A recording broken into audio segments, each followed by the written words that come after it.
Welcome back for part 2 of our Viva Las Vegas adventures. In part 1 I covered Wednesday, Thursday and Friday of Viva Las Vegas, and this episode is going to be showing you the Saturday and Sunday. Saturday is the big day of Viva Las Vegas. I would say it's the main day, and it is where you have tons of amazing cars, you have vendors, like different vendors from what you have in the vendor rooms in the hotel, you have a main stage with some incredible acts, you have the pinup contest.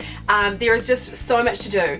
It is quite a tiring day because it's super hot out on the asphalt, but it is tons of fun. I forgot to set my alarm the night before because we got in so late after the burlesque show, so we were a bit late getting down to the car show. We didn't end up getting there until about 12 o'clock, but we basically just kind of got there, and I tried to have a look around some of the vendors since I knew that things would be getting busier a bit later.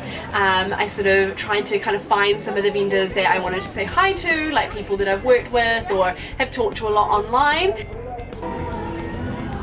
And I had tons of like lovely ladies coming up and saying hi and wanting a photo, and that was just really sweet. I had that the whole weekend, and it just still like boggles my mind that I have so many lovely ladies and followers who want to come and meet me. It's really lovely.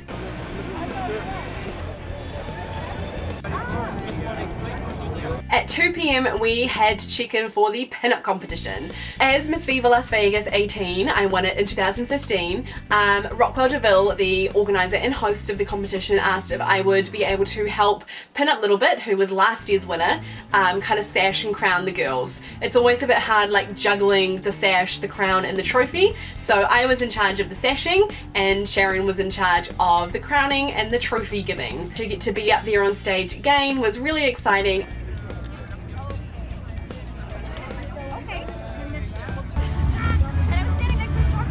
Especially because I had quite a few friends in the competition from all over the world, but also there were 2 New Zealanders, Miss Monique Sweet and Darielle Dearlove. I was just so proud of them as Kiwis to be up there on stage. It's time for the pinup competition. So is everyone ready for it? Yes! Okay, I'm going to start by handing you over to your host boy, Miss Rockwell DeVille. Everyone did so well. Like, everyone looked amazing. Their outfits were 100% fabulous. They all got up there on stage and just shined so bright. They did so well. Beautiful woman inside and out. She's a coming, she said. Super fan.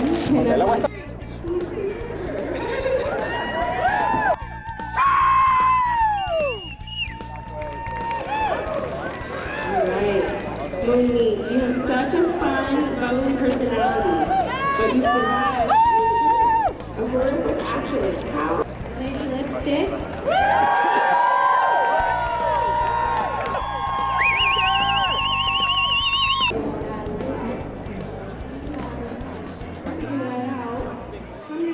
Today. And then for the winners. Best dresses, Lucy Lux. Best makeup? We love you, for best hair, Lily White. Alright, who's ready for 3rd place? Second runner-up went to the Dutch pinup. 3rd place, the Dutch pinup.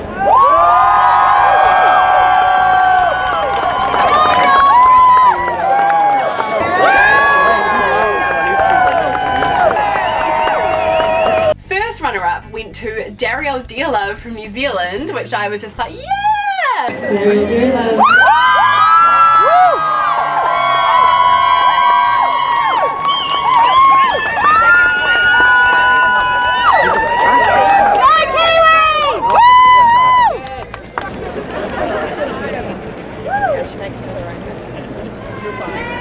Then the winner of Viva Las Vegas 20 was Miss Monique Sweet, and I was just like, what?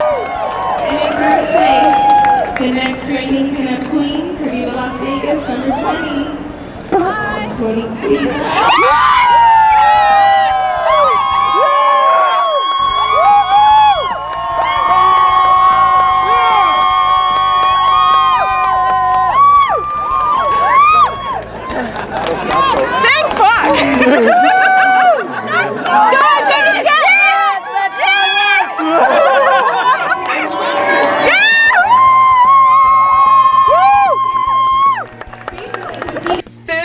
and first runner-up, New Zealanders, it was just like, this is too good to be true. It was so amazing. I was so proud of them. I got all teary. It's definitely something in the water in New Zealand.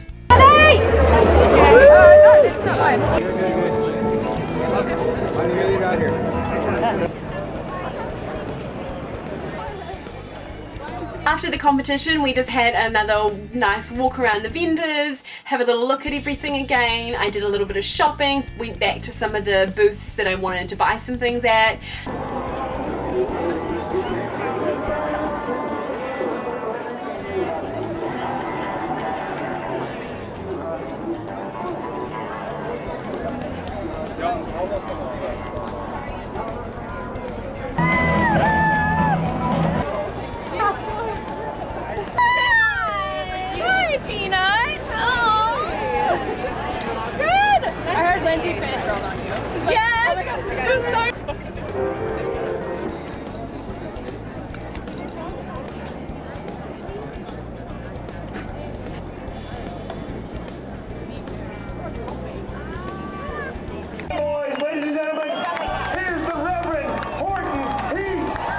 We found a spot in the stadium seating to watch the Reverend Horton Heat, which was great.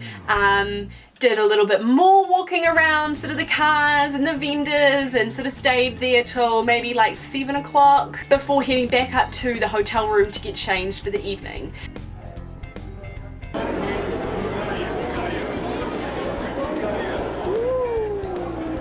We really wanted to catch Wanda Jackson at 9 o'clock, so we headed up to the ballroom at probably about 8:15, 8:30 to make sure that we got a spot to be able to see Wanda.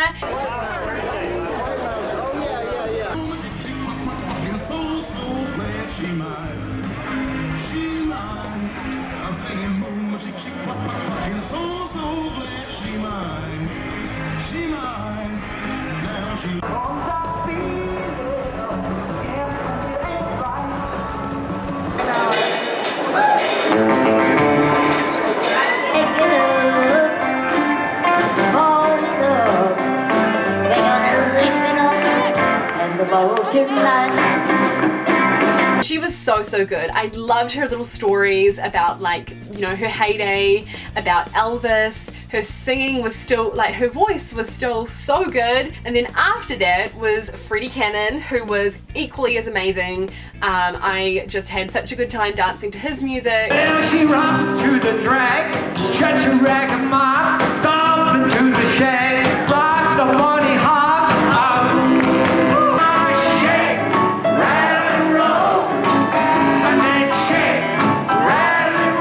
And then after Freddy was the Jive Aces, and they were epic. They were so good. They are such performers. They just had everyone like rocking. Here around that corner, get together and rock this time. We're gonna boogie at midnight.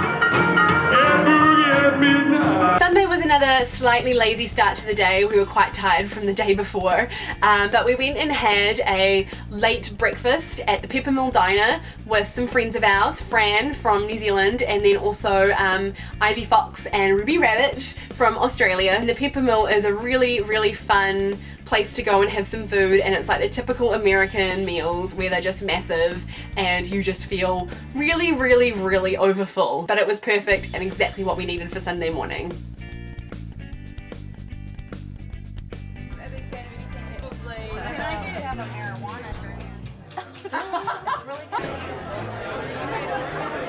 When we got back to the hotel, we went bowling with some friends, had a couple of games.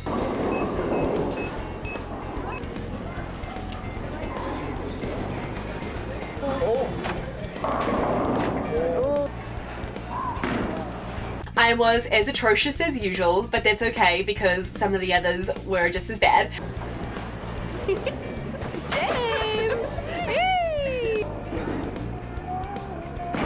There were some very odd bowling styles in our group. Later that day was the Jive Aces and the Satin Dolls performance, and I really did not want to miss that. And they did not disappoint. The Jive Aces were just as good as they were the night before, and the combination of the two talented groups of people coming together to create this really cool show was just really fun.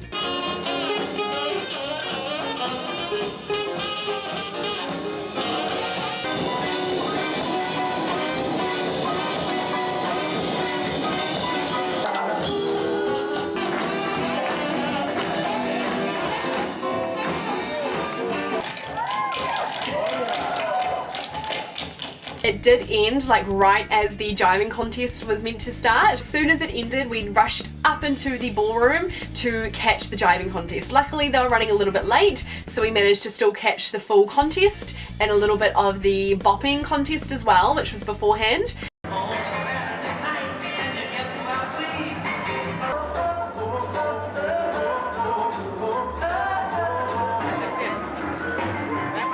After that, we headed to the vendors to just have another little look around, since a lot of the vendors do put things on sale on Sunday. And then we went and got some food, and after filling up on carbohydrates from the Italian place in the food court, my energy levels just went like the exhaustion of Viva Las Vegas just completely caught up to me. I had all these grand plans of going and watching some bands that night, but I was just like, I hit this wall and I was like, no, Ella, you can't do this. Also, the knowledge that we were having to get up at 5 o'clock the next morning to get our flight home and still needed to pack made me kind of think a little bit sensibly and be like, no, let's just go up and pack, say our goodbyes to everyone, and try and get like a decent amount of sleep before our flight tomorrow. So that was our Viva Las Vegas 2017 weekend. We had an amazing time once again. Thank you so much to Tom Ingram, Rockwell DeVille, Audrey Deluxe, the whole Viva Las Vegas team for making it happen, and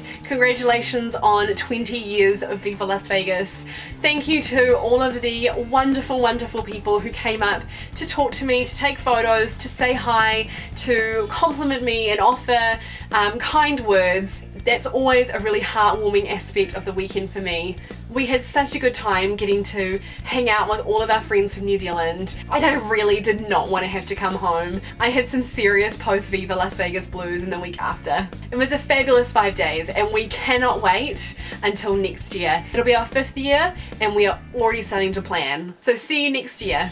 Thanks so much for watching this video. I hope you enjoyed it. Be sure to follow me on Facebook, Instagram, and my blog. You can also subscribe to this channel, and I'll see you next time.